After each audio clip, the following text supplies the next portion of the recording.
Hello, I'm Tony Martin, your Federal Member of Parliament, and today is another in a series of interviews I'm having with colleagues in Ottawa on issues that affect our country and our region. Last month we spoke with Libby Davis on the issue of poverty and the need for a national housing strategy. Since then we've tabled a report from the Standing Committee on Human Resources and Social Development, and I've introduced a private member's bill C-545. Today I'm talking with a colleague, Dennis Bevington from the Northwest Territories, who has a lot of background and experience and knowledge on the issue of energy, which is another of those challenges and opportunities that confront us as a nation. And going to have Dennis share with us a few of his thoughts, and he has many, on some of the challenges first, where energy and our country is concerned. Well, thanks, Tony, and I'm very pleased to be here with you, having an opportunity to talk about this, one of my, a subject that I think is extremely important for Canadians from coast to coast to coast. Energy will determine our future in this country, will determine how we deal with many of the world's problems in the years to come, whether it's climate change, which is directly as a result of the use of energy that mankind has entered into, the burning of fossil fuels, has changed the very nature of our climate worldwide. Also, at the same time, we've been relying on fossil fuels for about 150 years for the basic energy forms. And as we grow, as globally we're at about 6 billion people now, many of the developing world are taking on more energy requirements. This means that actually the supply of fossil fuels is being stretched.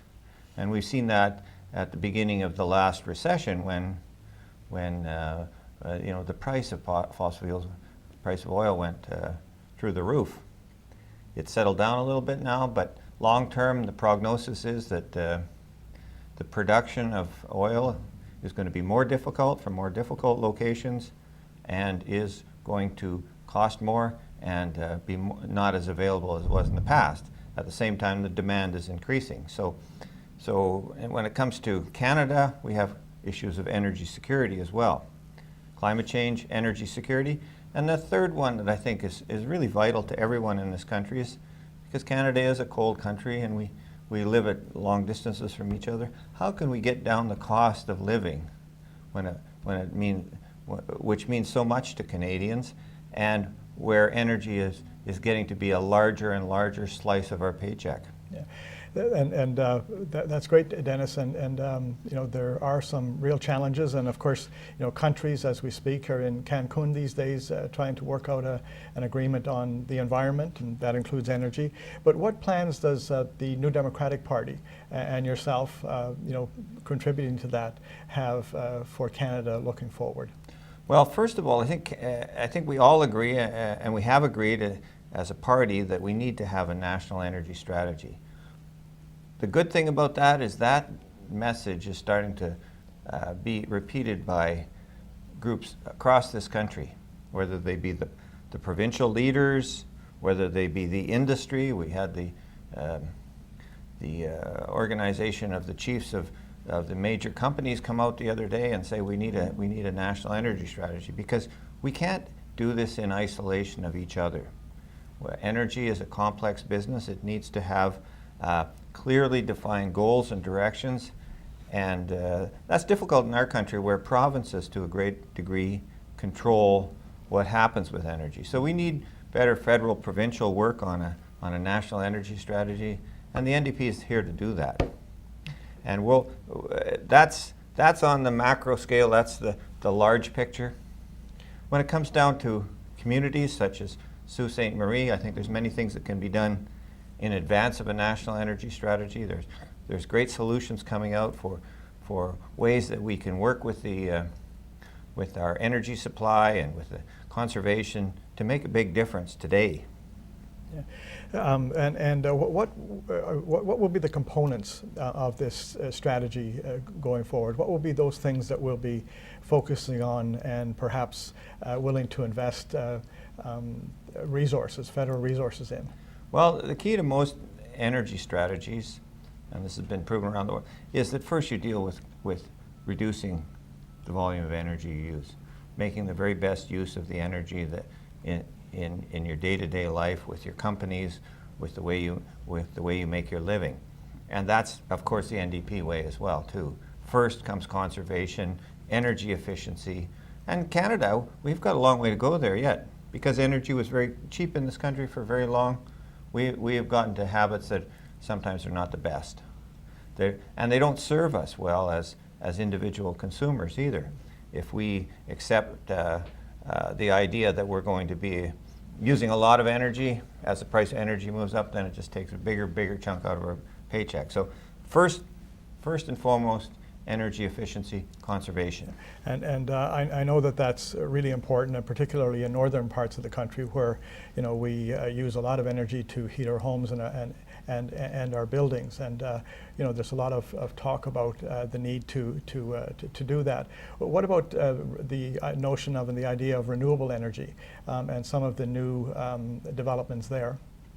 Well, interesting enough, Tony, yesterday I spent the day at a very large solar conference in Toronto. And as a person from a remote community in the north, I'm really impressed with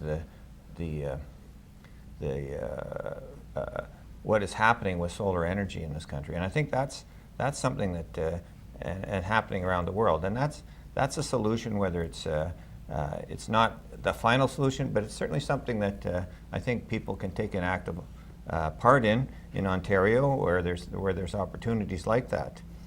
In my own territory, what we've found, because we're off the natural gas grid, there's no natural gas for heating our homes, and for people that are off that grid and that use fuel oil, what we're finding is that the replacement with wood pellets is turning out to be a real success, and that has, whether it's in major institutional buildings like our schools or jails in the Northwest Territories, we're converting to these wood pellets. So in the hinterland outside of Sault-Ste-Marie, you might find that many of the smaller communities would be in a position to do this as well. Yeah.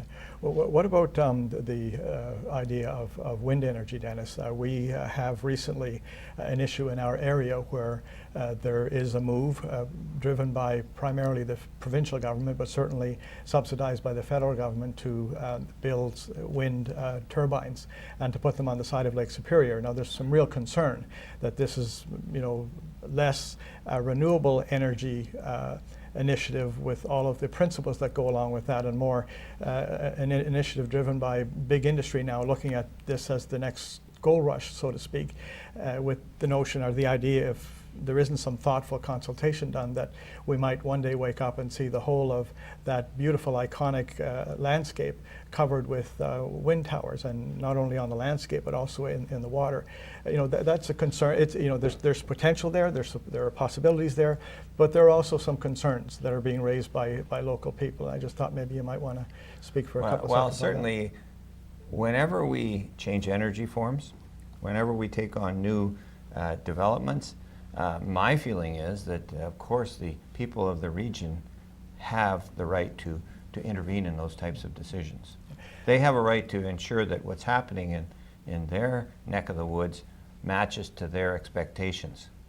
When it comes to successful wind development, like Germany or Denmark, many of those developments were done as cooperatives with local communities, with people that were using that as a pension fund for their retirement. They would invest in these opportunities. So I think that's something that people in the region should be mindful of. As well, you certainly have to take into account when you're developing any project, the feelings of the people that have lived and worked in that area all their lives. And that's what we're trying to do in our area. We've had a couple of town hall meetings, public meetings now on this, where constituents have brought forward their concerns, have done tremendous research on the impacts of wind energy, this new wind, these big towers, on the people living in the area, on the environment, the wildlife.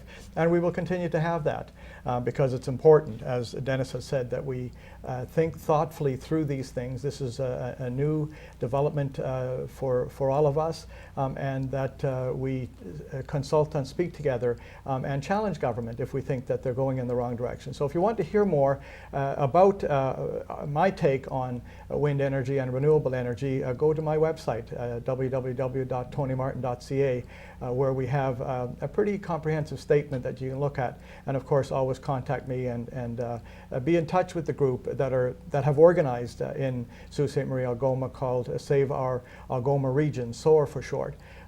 So thank you very much for tuning in today, and thanks to Dennis for sharing his knowledge and information and thoughts on this very, very important issue, energy. My pleasure, Tony. Okay.